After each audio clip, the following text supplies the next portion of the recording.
আজকে আমার ভিডিওটি পশ্চিমবাংলার সাধারণ মানুষের স্বার্থে। পশ্চিমবাংলার ভোটারদের ভোট নিয়ে পশ্চিমবাংলা বিধানসভায় 294 জন বিধায়ক পৌঁছান। তার মধ্যে কেউ স্পিকার হন, কেউ ডেপুটি স্পিকার হন, কেউ ক্যাবিনেটের মিনিস্টার হয়, কেউ বিরোধী দলের লিডার অফ অপোজিশন হয়, বা আমাদের মতো সাধারণ বিধায়ক হিসাবে আমরা যাই। কিন্তু আমরা সেখানে গিয়ে আমাদের পারফরমেন্স কি, আমরা কি আমাদের নির্বাচনী ক্ষেত্রের জন্য বলছি, আমাদের নির্বাচনী ক্ষেত্রের সমস্যাগুলি কি কি, সেইগুলো কি আমরা উত্থাপন করছি? যদি করে থাকি ভালো কথা, আর না করলে তাহলে বিধায়ককে প্রশ্নের সম্মুখীন হতে হবে। এই প্রশ্নের সম্মুখীন কিভাবে আপনারা করবেন বা বিধায়করা কিভাবে হবে, যদি সাধারণ মানুষই না জানতে পারে, তাদের বিধায়ক পশ্চিমবাংলা বিধানসভাতে গিয়ে যেখানে আইন তৈরি হয়, যেখানে আইনের সংশোধনী হয়, যেখানে কোশ্চেন উত্তরের পর্ব থাকে, যেখানে মেনশন পর্ব থাকে, যেখানে 0 আওয়ার বলে একটা সময় থাকে, সেই এতে এইগুলো ইউটিলাইজ করছে কি করছে না, না মাসের শেষে 1,21,000 সামথিং টাকা নিয়ে বাড়ি চলে আসছে, এটা তো দেখা দরকার।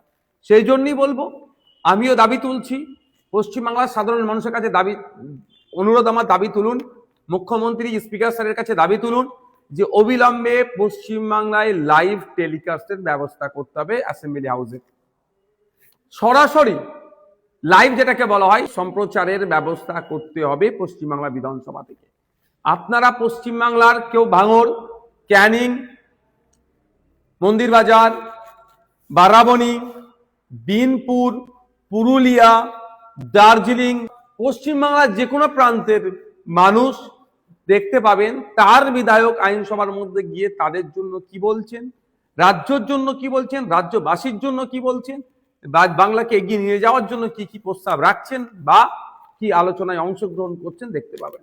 আমরা দেখছি তো বড় বড় করে কথা বলছে বাইরে, কিন্তু আইনসভার মধ্যে ঢুকে তার কোনো কথা নাই। ফেক এসটি/এসসি সার্টিফিকেটের জন্য কোনো কথা বলছে না। ওবিসি সার্টিফিকেট নিয়ে সংখ্যালঘু মুসলিম সমাজকে যে বঞ্চনার শিকার হতে হচ্ছে, এ নিয়ে কোনো কথা বলছে না। এরকম শিক্ষা ব্যবস্থা নিয়ে কোনো কথা নাই।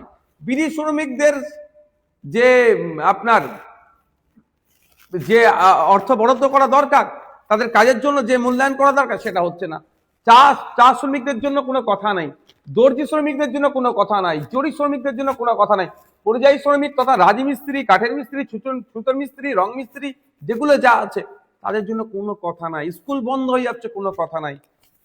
আর বাইরে অনেক কথা গল্প শোনাচ্ছে, এগুলো সরাসরি দেখা দরকার। সেই জন্যই সাধারণ মানুষকে বলবো, আপনারা দাবি তুলুন। কারণ আমরা জানি সুপ্রিম কোর্ট, দেশের সর্বোচ্চ বিচারালয়, সুপ্রিম কোর্টেও লাইভ চলছে, কলকাতা হাইকোর্টে লাইভ চলছে, বিভিন্ন জায়গাতে, সর্বোপরি ভারতবর্ষের বিভিন্ন রাজ্যে লাইভ চলে বিধানসভাতে, সর্বোপরি লোকসভা, রাজ্যসভা, দেশের যেখানে আইন তৈরি হয়, আইনের সংশোধনী হয়, আইন, সেই জায়গাতে দেশের আইনসভাতেও লাইভ চলছে। লোকসভা, রাজ্যসভা দু জায়গাতেই লাইভ চলে। তাহলে আমাদের পশ্চিমবাংলা বিধানসভায় কেন লাইভ চলবে না? এই দাবিটা পশ্চিমবাংলার নাগরিককে তুলতে হবে। অবিলম্বে রাজ্যের মুখ্যমন্ত্রী এবং রাজ্যের স্পিকার স্যারের কাছে আপনারা আওয়াজ তুলুন যে এইটা বাস্তবায়ন করতে হবে। কারণ লাইভ চললে আমি মনে করি এটা স্বচ্ছতা আরো বেশি আসবে, ডেমোক্রেসি আরো বেশি স্ট্রং হবে, কোনো ক্ষতি হবে না। বরঞ্চ যারা মন্ত্রী, যারা বিধায়ক, আমাদের মতো যারা নির্বাচিত হয়েছেন মানুষের ভোটে, তারা তাদের নির্বাচনী ক্ষেত্রে সমস্যাগুলো তুলে ধরছে কি ধরছে না জানতে পারবেন। এবং মন্ত্রী মহাশয় যিনি মাস গেলে 1.5 লাখ টাকার কাছাকাছি মাইনে পান, সেই মন্ত্রী মহাশয় আমাদের কোশ্চেন উত্তর পর্বে সে তার ডিপার্টমেন্ট সম্পর্কে যথেষ্ট অকিবহল আছে কি না নাই সেটাও জানতে পারবেন, তার পারফরমেন্স কি সেটাও সেখানে জানতে পারবেন আপনারা। এবং বিধায়করা, আমি বলছি কোড আনকোড, অনেক বিধায়ক সারা বছর তারা একটাও না কোশ্চেন করে চুপ করে বসে থাকে, আর মাসের শেষে 1,21,000 টাকা নিয়ে চলে যায়। তাহলে যে বিধানসভা থেকে নির্বাচিত হয়ে আসলো, সেই বিধানসভার দুরবস্থার কথাটুকু একটু বলবে না এসে? তাই তাই তাই অনুরোধ করছে এটাই সাধারণ মানুষের কাছে যে আপনারা আওয়াজ তুলুন। আমি আওয়াজ তুলছি, সাধারণ মানুষকে আওয়াজ তুলতে হবে।